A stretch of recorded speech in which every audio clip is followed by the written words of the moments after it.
അകാലത്തിൽ മരിച്ച യൂത്ത് കോൺഗ്രസ് നേതാവിന്റെ കുടുംബത്തിന് വീട് നിർമ്മിച്ചു നൽകി. കായംകുളം എരുവയിലാണ് വീട് നിർമ്മിച്ചു നൽകിയത്. യൂത്ത് കോൺഗ്രസ് സംസ്ഥാന വൈസ് പ്രസിഡന്റ് അനൂതാജാണ് വീട് നിർമ്മിച്ചത്. KC വേണുഗോപാൽ MP താക്കോൽ കൈമാറി. കായംകുളം എരുവയിലാണ് സഹപ്രവർത്തകന്റെ ഓർമ്മയിൽ സ്നേഹഭവനം നിർമ്മിച്ചു നൽകിയത്. കായംകുളം ടൗൺ നോർത്ത് മണ്ഡലം കമ്മിറ്റി വാങ്ങിയ ഭൂമിയിൽ യൂത്ത് കോൺഗ്രസ് സംസ്ഥാന വൈസ് പ്രസിഡന്റ് PS അനൂതാജാണ് വീട് നിർമ്മിച്ചു നൽകിയത്. സ്നേഹഭവനത്തിന്റെ താക്കോൽദാനം AICC സംഘടനാ general secretary KC Venugopal MP നിർവഹിച്ചു. കോൺഗ്രസ് കായംകുളം ടൗൺ നോർത്ത് മണ്ഡലം പ്രസിഡന്റ് വള്ളിയിൽ റസാഖ് അധ്യക്ഷത വഹിച്ചു. കോൺഗ്രസ് വർക്കിംഗ് കമ്മിറ്റി അംഗം കൊടിക്കുന്നിൽ സുരേഷ് MP മുഖ്യാതിഥിയായിരുന്നു.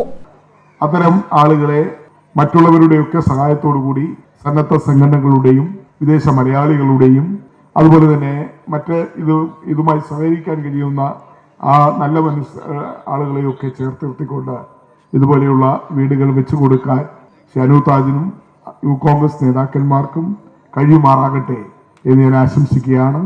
നമ്മുടെ പഴയകാല പ്രവർത്തന ശൈലിയിലേക്ക് പോവുക. യൂത്ത് കോൺഗ്രസിനൊരു പ്രവർത്തന ശൈലി ഉണ്ടായിരുന്നു.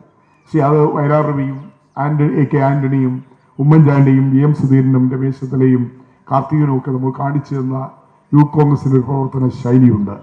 ആ പ്രവർത്തന ശൈലിയിലേക്ക് നമ്മൾ തിരിച്ചു പോകണം.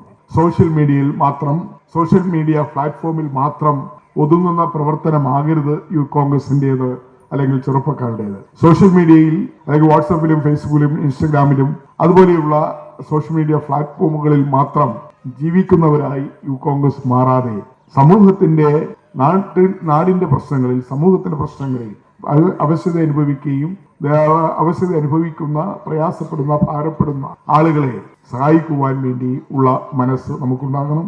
KPCC സെക്രട്ടറിമാരായ N Ravi, A Trivikraman Thampi, KPCC അംഗം advocate U Muhammad, Congress block committee പ്രസിഡന്റുമാരായ T സൈനുലാബുദ്ദീൻ, ചിറപ്പുറത്ത് മുരളി, യൂത്ത് കോൺഗ്രസ് അഖിലേന്ത്യാ ജനറൽ സെക്രട്ടറി ശ്രാവൺ റാവു, ഷൈജു മുക്കിൽ, അസീം നാസർ, അരിത ബാബു, നൌഫൽ ചെമ്പകപ്പള്ളി, ഷമീം ചീരാമത്ത്, വിശാഖ് പത്തിയൂർ തുടങ്ങിയവർ പങ്കെടുത്തു.